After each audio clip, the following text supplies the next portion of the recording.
ใช่เขารู้จักคนคือตรงนี้ปกติจะมีแก๊งลูกหมาแต่ว่านั่นหลายเดือนแล้วล้างหลายเดือนมากวันนี้ก็เลยว่ามากลับรถเลยเห็นแวะดูเห็นอยู่ตัวเดียวทุกคนแล้วเขาร้อง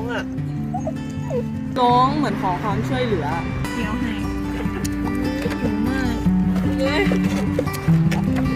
ค่อยกินลูกค่อยกินมีเยอะพี่เอามาให้เยอะบ้านได้ไหมกลับไหม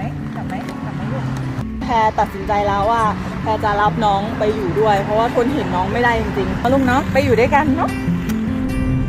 ไม่ต้องอยู่คนเดียวแล้วนะคะไปอยู่ด้วยกัน